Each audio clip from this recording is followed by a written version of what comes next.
আন্তর্জাতিক টি-20তে সবচেয়ে বেশি শূন্যকার সৌম্য সরকারের। এই রেকর্ডটার কথা আপনারা ইতিমধ্যে জেনে গেছেন। পাশাপাশি সৌম্যর সামনে আরেকটি লজ্জার রেকর্ড অপেক্ষা করছে, আর সেটি হচ্ছে টি-20 বিশ্বকাপে সবচেয়ে বেশি শূন্য মারার রেকর্ড। এখন পর্যন্ত টি-20 বিশ্বকাপের ম্যাচগুলোতে সৌম্য সরকার মোট 4টি ম্যাচে শূন্য করেছেন। কিন্তু সৌম্য যদি আরেকটি ম্যাচে শূন্য করে আউট হন টি-20 বিশ্বকাপে, তাহলেই হচ্ছে তিনি শাহেদ আফ্রিদি এবং তিলক রত্নে দিলশানের সেই লজ্জার রেকর্ডটা স্পর্শ করবেন। কিন্তু এরই মধ্যে আরেকটি আলোচনা সামনে এসেছে যে সৌম্য সরকার নাকি টোটালি আউট অফ ফর্মে, বা তাকে যে রিসেন্ট যে সুযোগগুলো দেওয়া হচ্ছে এই সুযোগগুলো পাওয়ার পরও তিনি সেটা কাল্টিভেট করতে পারছেন না, পাশাপাশি তিনি পুরোপুরি ব্যর্থ। কিন্তু আপনি যদি তার স্ট্যাটগুলো বা বিগত ম্যাচগুলোতে তার পরিসংখ্যানগুলো দেখেন, তাহলে কিন্তু আপনি সেটি বলতে পারবেন না। কারণ সৌম্য সরকার কিন্তু ধারাবাহিকভাবে পারফরমেন্স না করতে পারলেও, মানে যেমনটা আমরা তার কাছ থেকে আশা করি সেটা তিনি না করতে পারলেও তিনি রানের মধ্যেই আছেন। গত বছর নিউজিল্যান্ডের বিপক্ষে টি-20 সিরিজে সৌম্য সরকারের পারফরমেন্সের কথাই আগে বলি। যে ম্যাচটি বাংলাদেশ জিতেছিল সেই সিরিজটাতে, সেটার মধ্যে সৌম্য সরকার 15 বলে 22 করেছিলেন। মূলত লো স্কোরিং ম্যাচে এই ইম্প্যাক্ট ইনিংসগুলো কিন্তু ম্যাচে অনেকখানি প্রভাব ফেলে, এবং সৌম্য সরকারের সেই ইনিংসটা বাংলাদেশকে শেষ ম্যাচ জেতাতে সাহায্য করেছে।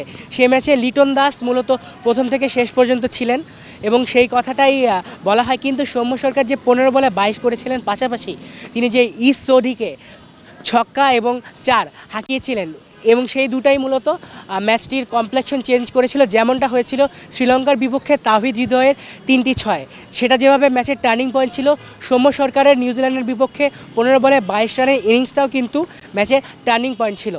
পাশাপাশি সৌম্য সরকার যে শ্রীলঙ্কার বিপক্ষে টি-20 সিরিজ খেললেন, আর জিম্বাবুয়ে বা ইউএসের বিপক্ষেও টি-20 সিরিজ খেলেন, সেখানে কিন্তু সৌম্যর রান ছিল। জিম্বাবুয়ের সাথে চতুর্থ টি-20 ম্যাচটা, যেটাতে 100 রানের ওপেনিং পার্টনারশিপ হলো, সেটাতে সৌম্য 40 অড রান করেছেন। পাশাপাশি হচ্ছে যুক্তরাষ্ট্রের বিপক্ষে যে ম্যাচটি বাংলাদেশ জিতলো এবং যেটাতে ওপেনিং পার্টনারশিপ 100 ক্রস করেছে, সেটাতেও কিন্তু সৌম্য সরকার বেশ ভালো একটি ইনিংস খেলেছেন। আবার যুক্তরাষ্ট্রের বিপক্ষে প্রথম টি-20 যেটিতে বাংলাদেশ হেরেছে, সেটিতেও কিন্তু সৌম্য 12 বলে 20 রানের, যদি আমি ভুল না হই, এমন একটি ইনিংস খেলেছিলেন। আসলে সৌম্যর খেলার ধরনটা এমন, তিনি যেদিন টিকে যাবেন সেদিন তিনি রান করে আসবেন এবং বেশ ভালো স্ট্রাইক রেটে রান করে আসবেন। আর তিনি যেদিন টিকবেন না সেদিন খুব তাড়াতাড়ি আউট হয়ে যাবেন। এটা একদিক দিয়ে টিমকে প্রেশারে ফেলে না। যেমন সাউথ আফ্রিকার বিপক্ষে আজকে যে পিচে খেলা হবে, ড্রপ আউট পিচে, এই পিচে মূলত 140 থেকে 150 রান করলেই আমার মতে, যদি প্রথমে বাংলাদেশ ব্যাট করে, এটা এনাফ হবে। এবং এরকম কন্ডিশনে যদি ওপেনিংয়ে পাওয়ার প্লের ওভার্সগুলো যদি কাল্টিভেট করা যায়, যদি সেগুলোর ফায়দা ওঠানো যায়, তাহলে কিন্তু একটি প্লাস পয়েন্টে থাকা যায়। যেটা আমরা দেখেছি ইন্ডিয়া পাকিস্তানের ম্যাচে, দ্রুত 2 উইকেট চলে গিয়েছিল, 2 ওপেনার ইন্ডিয়া হারিয়ে ফেলেছিল। এরপরই কি আকসার প্যাটেলকে ব্যাটিং করতে নামানো হয়, এবং আকসার প্যাটেল কিন্তু বেশ ভালো স্ট্রাইক রেটে ব্যাট করেছেন, বড় হিট করেছেন। এই কারণে কিন্তু ইন্ডিয়া পাওয়ার প্লেটা ইউজ করতে পেরেছে, এবং শেষমেশ সেই পাওয়ার প্লেটাই কিন্তু ইন্ডিয়াকে এই ম্যাচটি জিততে বড় সাহায্য করেছে। ঠিক তেমনি দক্ষিণ আফ্রিকার বিপক্ষেও যদি বাংলাদেশ প্রথমে ব্যাট করে এবং 140 থেকে 150 রান যদি বাংলাদেশ করতে চায়, সেক্ষেত্রে মূলত পাওয়ার প্লে ওভার্সগুলোই বাংলাদেশকে কাজে লাগাতে হবে, এবং সৌম্য সরকার এক্ষেত্রে বিগ রোল প্লে করতে পারেন। পাশাপাশি সৌম্য সরকারকেও কিন্তু পুরোপুরি আউট অফ সর্টস বলা যাবে না, কারণ ওই যে কিছুক্ষণ আগে বললাম যে তিনি রিসেন্ট সিরিজগুলোতে রান করেছেন। আসলে সৌম্যর খেলার ধরনটা এমন, তিনি টিকলে বেশ ভালো ইনিংস খেলবেন, এবং তিনি না টিকলে খুব তাড়াতাড়ি আউট হয়ে যাবেন। আপনাকে 2019 বিশ্বকাপের কথাটা বলি। সেই বিশ্বকাপে বাংলাদেশ যে দক্ষিণ আফ্রিকার বিপক্ষে জয়লাভ করেছিল, সেখানেও কিন্তু সৌম্য পাওয়ার প্লে ওভারগুলোতে বেশ দারুণ ব্যাটিং করেছিলেন, এবং তিনি 200-র কাছাকাছি স্ট্রাইক রেটে ব্যাট করেছিলেন, 40 অড রান করেছিলেন, এবং এটাই কিন্তু প্ল্যাটফর্ম ছিল বাংলাদেশকে সেই ম্যাচটিতে বড় ইনিংস করা।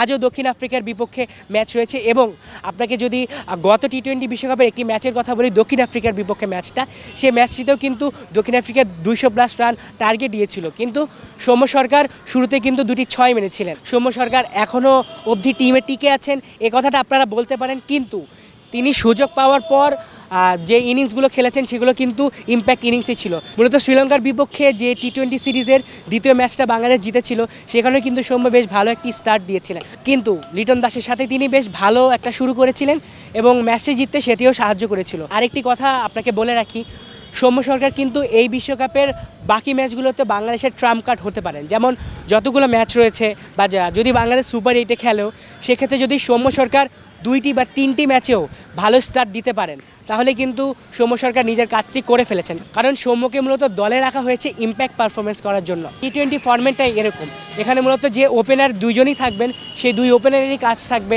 হচ্ছে দ্রুত রান তোলা। দর্শক, এই টুর্নামেন্টে ইংল্যান্ড অস্ট্রেলিয়ার যে ম্যাচটা ছিল সেটাতেও কিন্তু অস্ট্রেলিয়ার দুই ওপেনার ডেভিড ওয়ার্নার এবং ট্র্যাভিস হেড পাওয়ার প্লে ওভারগুলো কাজে লাগিয়েছেন এবং শেষমেশ সেটাই কিন্তু অস্ট্রেলিয়াকে 200+ স্কোর করতে সাহায্য করেছে এবং বড় একটা ভূমিকা রেখেছে।